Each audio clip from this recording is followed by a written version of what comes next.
What is something that women have to deal with daily that men have no clue about? Medical suffering that is brushed off as hysteria, even if you shove your diagnosis up their throat.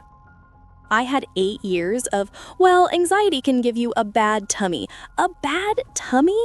I'm in the fetal position every couple of weeks for no apparent reason. Surprisingly, I took my middle-aged white male partner with me to an appointment, or rather, he insisted he came after watching me suffer, and lo and behold, oh, turns out you have a lifelong illness. The rage I felt.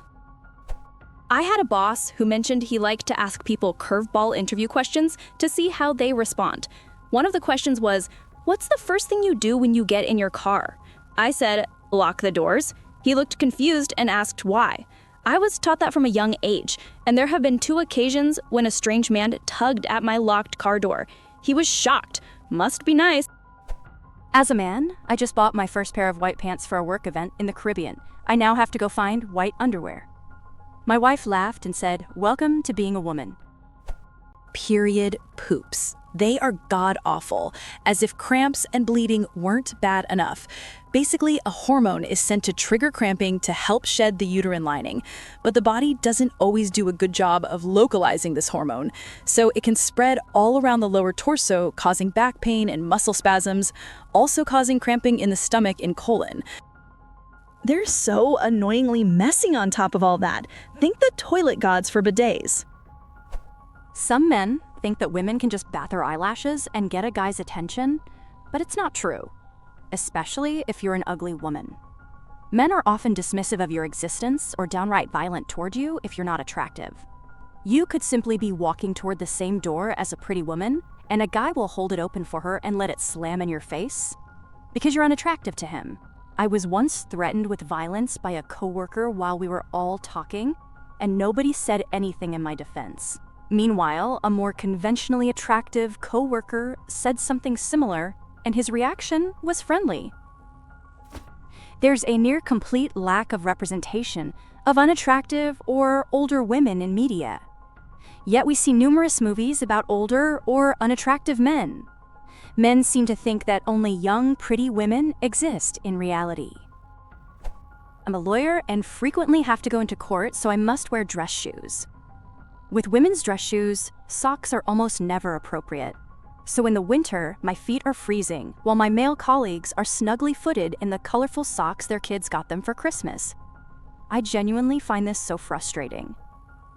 Consider buying thermal stockings if you wear a skirt suit, or don't mind wearing stockings under pants.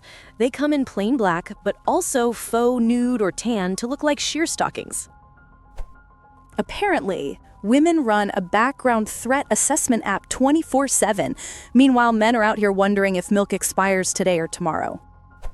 Our bodily functions, like vaginal discharge, and how it always seems to happen at the worst times, the risk of yeast infections and urinary tract infections after sex. This exists with men too, but it is infinitely easier for women to get them.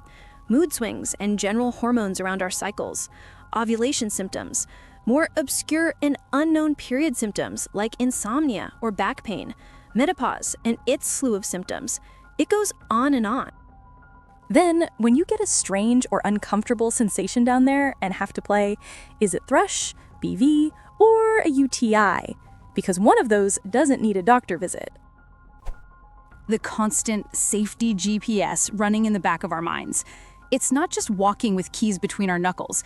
It's choosing a longer route because one street has better lighting, scanning a parking lot before getting out of the car, or pretending to be on the phone so we don't look like an easy target.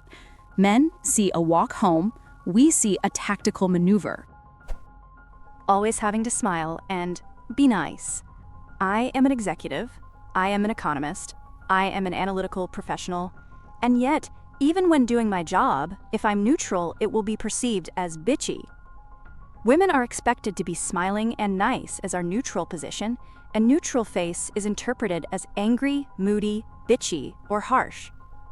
It's as if we are required to constantly prop up and reassure the people around us, as if we never get to stop being their mother, even as we are leading hundreds of people and making billion-dollar decisions.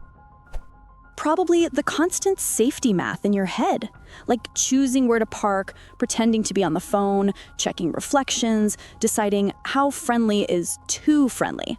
It's not fear all the time, it's just background noise that never shuts off. Most guys I know are shocked when they hear how automatic that stuff is.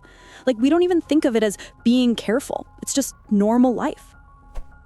I was on a train the other day, an overnight train, and I looked to the guy next to me over the aisle, and I could have sworn I caught him filming me. I didn't have enough certainty to say anything, but it reminded me that as a woman, those are things, noticed or not, we have to worry about. I prayed for a woman to come and be seated next to me, and thankfully she was, but still, I'm sure a man would never have to even consider any of that. Being constantly interrupted, dismissed, underestimated, you're treated as less than and generally incapable as the default, and you have to prove you're capable. I don't see this happening to men. When I rode the bus regularly, I never thought twice about sleeping on it. I mentioned it to a female friend and she was all, "You do what now?" I recommend the book Invisible Women by Caroline Criado Perez. It's full of stuff like this, from why public transportation is more unsafe for women, to crash test dummies being designed after the average male, so cars are unsafe, to the lack of pregnant woman parking, to women in public office being subjected to different scrutiny than men.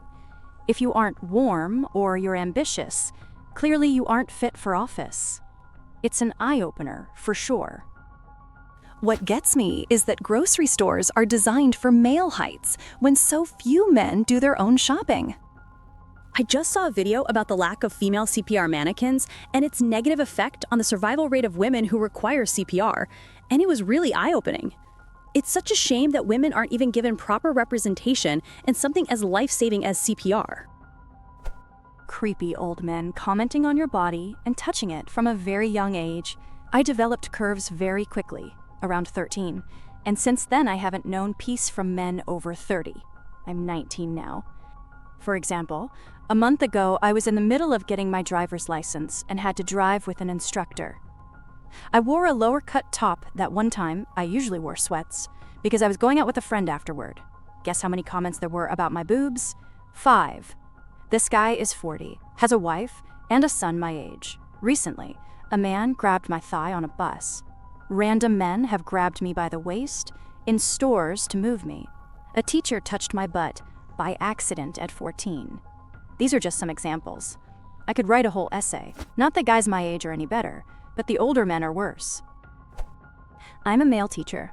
A good one, but probably a few steps from being a great one. The number of times that parents and administrators will listen to me over my women colleagues is ridiculous.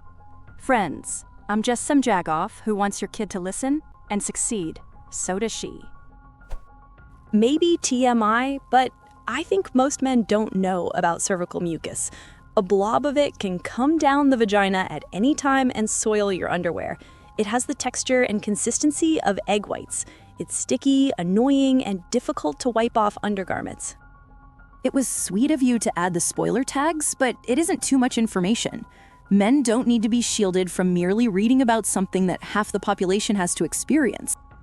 Which is why I am astounded that some women go without underwear. I'd die. How?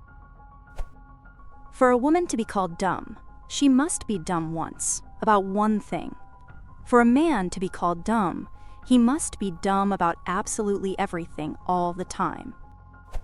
One daily reality men often miss is the hormonal logistics tax, where women must constantly track their cycle to predict everything from energy crashes and brain fog to skin changes and mood shifts, essentially managing a second invisible calendar just to function at a baseline level.